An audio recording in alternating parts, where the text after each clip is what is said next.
Hello all. So we have started already with design of compression member. In previous presentation we have seen basics. I'll just quickly scroll down the PPTs for this. So this is classification based on type of loading, biaxial loading, classification for your plan, how you are supposed to do it. This is classification based on slenderness ratio, short column, long column, behavior of that means modes of failures for short column and long column. What is mean by unsupported length? What is mean by effective length? How much is the minimum eccentricity we have to consider? Reinforcement in column. Why longitudinal reinforcement to be provided? Why transverse reinforcement to be provided?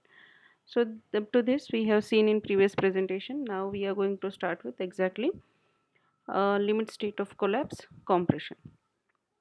First we'll try to understand the assumptions. Here in assumption, the maximum strain in concrete in compression, we have to consider it as 0.002. If you remember, maximum strain in concrete in bending, how much it is? It is 0.0035. Same here in maximum strain in concrete in compression, it is considered as 0.002. Next assumption is strain in concrete and steel are equal. Then the assumption is maximum compressive strain at the highly compressed extreme fiber in concrete subjected to axial compression and bending. So this maximum strain in concrete for pure compression it is 0.002, but maximum compressive strain when it is subjected to axial compression and bending and there is no tension on the section shall be considered as 0.0035 minus 0.75 times the strain at the least compressed extreme fiber. So these are the three assumptions we have to consider while designing. Now if our column comes out to be short column, what is the criteria for short column? It depends upon the slenderness ratio. We have already seen this. If the slenderness ratio it is you can see over here short column slenderness ratio lex by d or ley by b, if it is less than 12 we are going to call it as short column. What is the failure pattern of short column? So it is going to fail by crushing.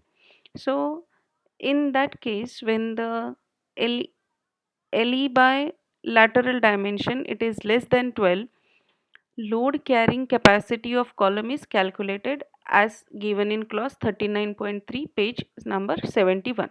Now you can see in this the equation given which I have shown over here in yellow, it is PU is equals to 0.40 FCK into AC. PU is what? It is the total force, it is the total load carrying capacity. So this is what is the load carrying capacity of concrete and load carrying capacity of steel. So load is equals to stress into area.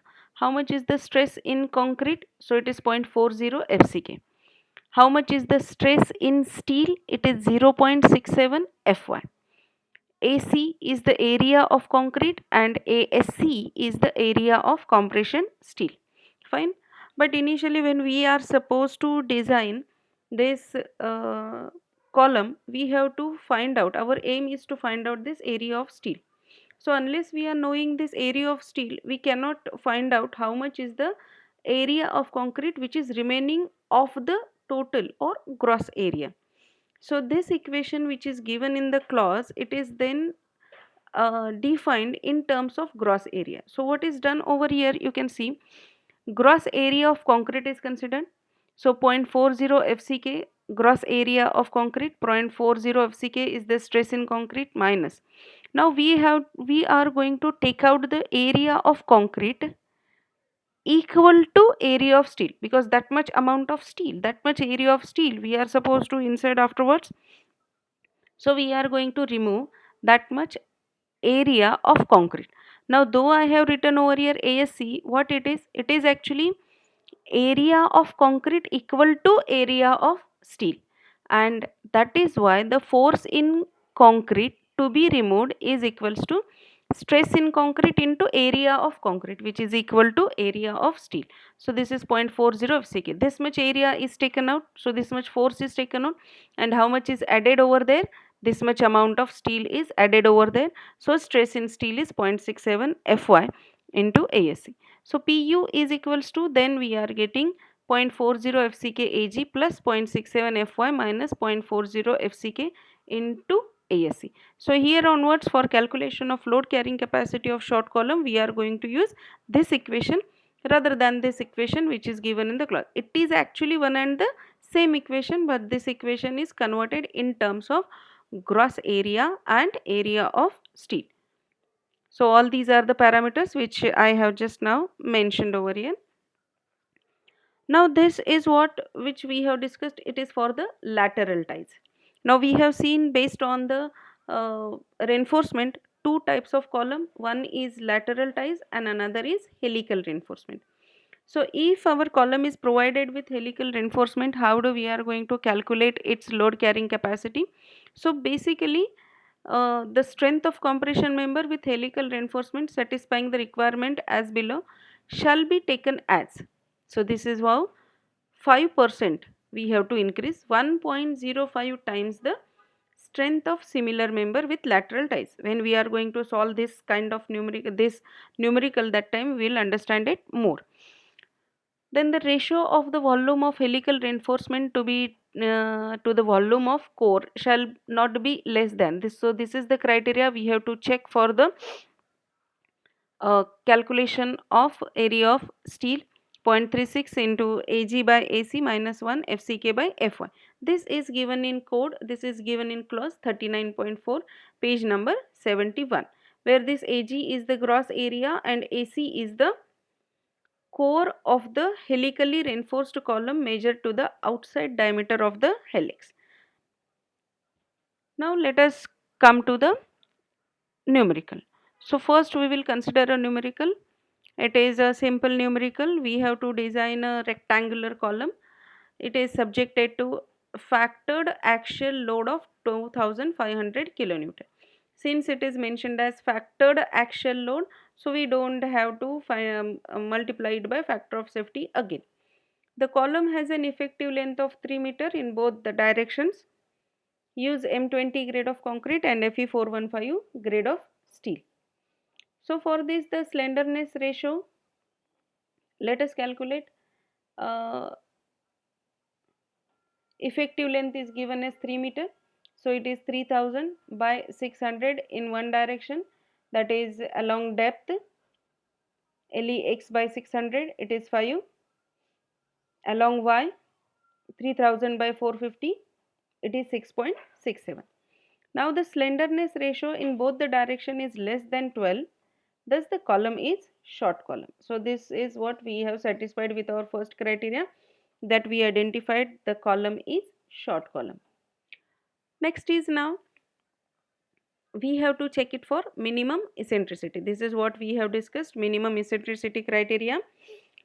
Uh, unsupported length by 500 plus lateral dimension by 30 or 20 mm, amongst this whichever is greater, that we have to consider it as our minimum eccentricity. So this is what, for Ex minimum we are getting this as 26 mm, and for Ey minimum we are getting it as 21 mm.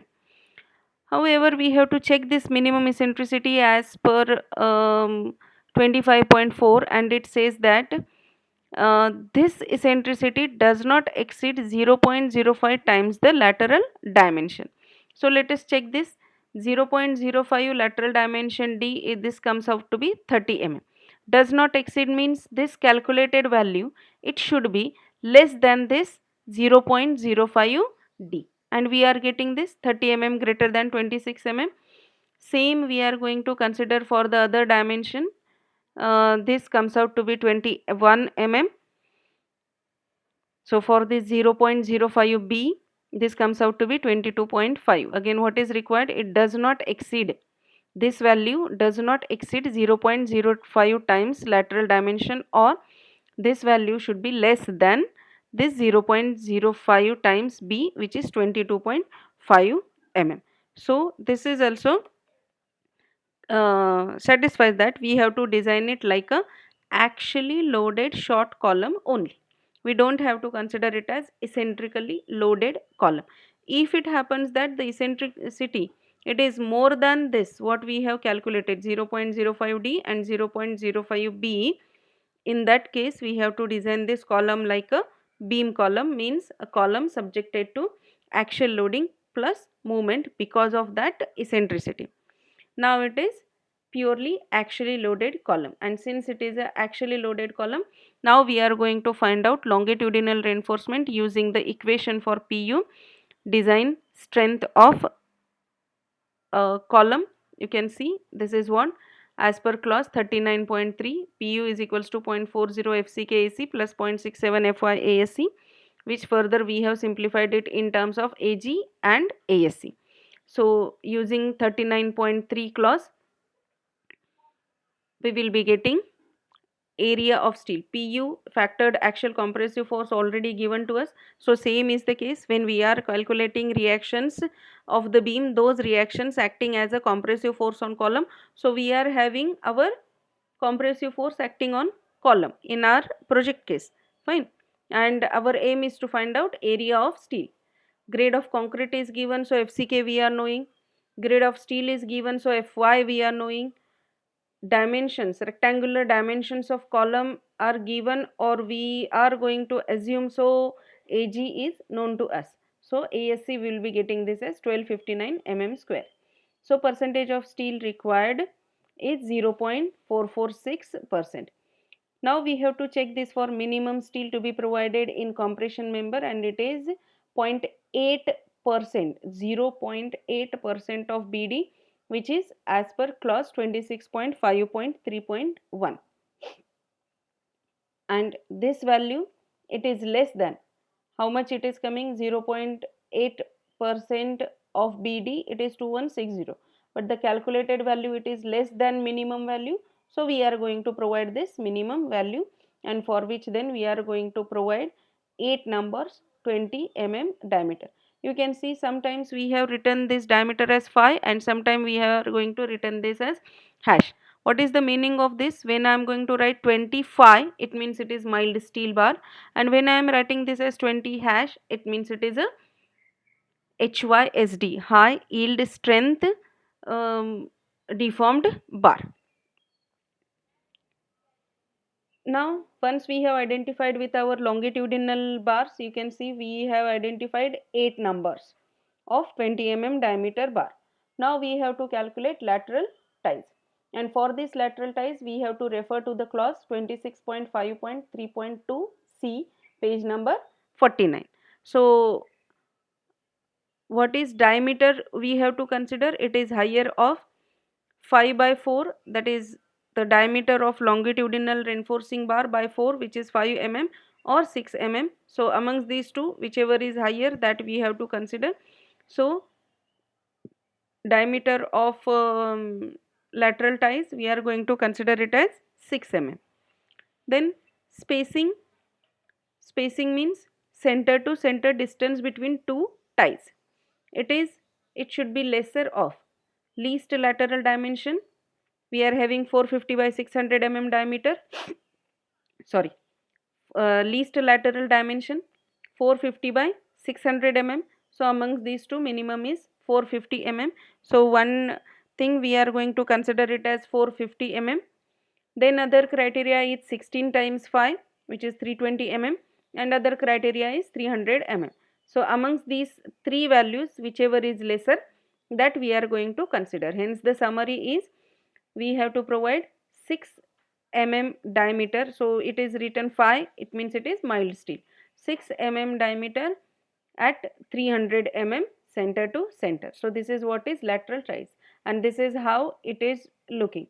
We have to provide longitudinal bars, total 8 bars we have to provide. So each bar should hold in position with the help of lateral ties. So this is how we are going to provide lateral ties at 300 center to center. Now next we are going to see, this is what is for helical reinforcement column. So design the reinforcement in a spiral circular column of 400 diameter subjected to a factored load of 1500 kilonewton. The column has an unsupported length of 3 meter and is hinged at both ends. Use M25 concrete and Fe415 steel. So let us first find out slenderness ratio. This is 7.5, less than 12, so it is short column. Now very much we are knowing about this. Check for minimum eccentricity. L by 500 plus D by 30 or 20 mm. So E minimum is 20 mm. Amongst these two, whichever is greater, so we have to consider this as 20 mm. Further, we have to check it for 0.05 D. So 0.05 D is 20 mm. So E minimum is equals to 20 mm. And we have to consider this as actually loaded short column only. Now we have to find out longitudinal reinforcement.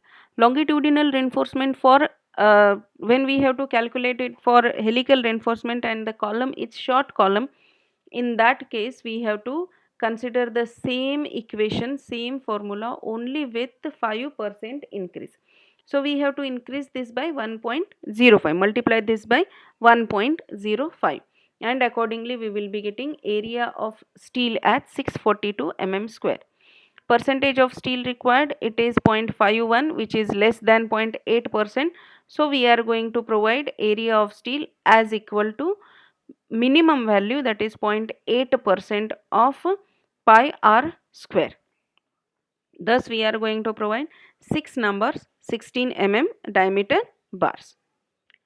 Now we have to find out spiral reinforcement, we have to find out transverse reinforcement, and here in this case there is some calculation, not complicated as much, but we have to follow the code only.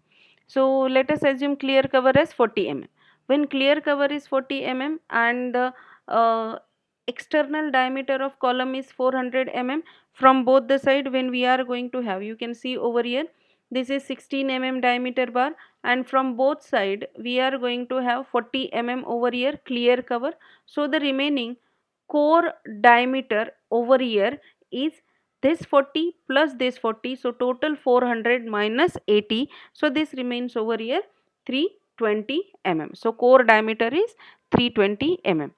Assuming 6 mm diameter bar as spiral reinforcement, area of gross section, let us first find out. AG is equals to, this is a circular section, so pi by 4 d square. Area of core, again it is a reduced diameter, so it is a circular only, so we are going to calculate this as pi by 4 320 square.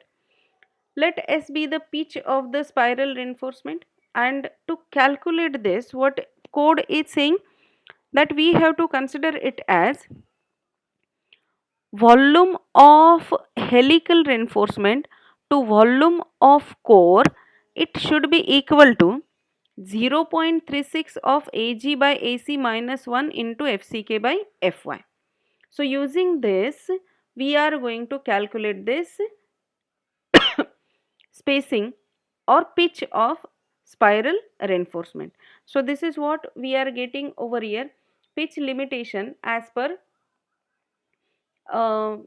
as per 26.5.3.2, maximum pitch is 75 mm, 1/6 core diameter, it is 53.3 mm, minimum pitch is 25 mm, and 3 into diameter of helical steel, which is 3 by 8, so it is 24 mm.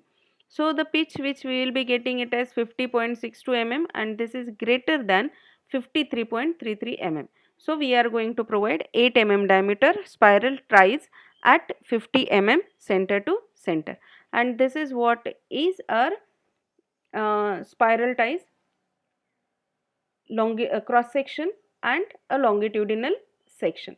What is there in a cross section? You can see this is what is our tie, and which is going to, you can see it is going to spirally like this, turn, just a turn we have to do it.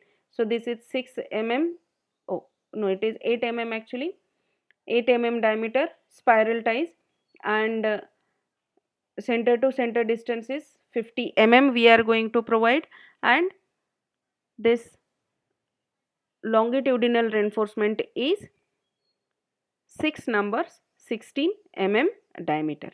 So this is what is about helical column with helical reinforcement, that is spiral column, and this is about the actually loaded compression member.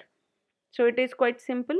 Actually loaded compression member, this is from basics only, from strength of materials only. Total load carrying will be by concrete and steel inside the section.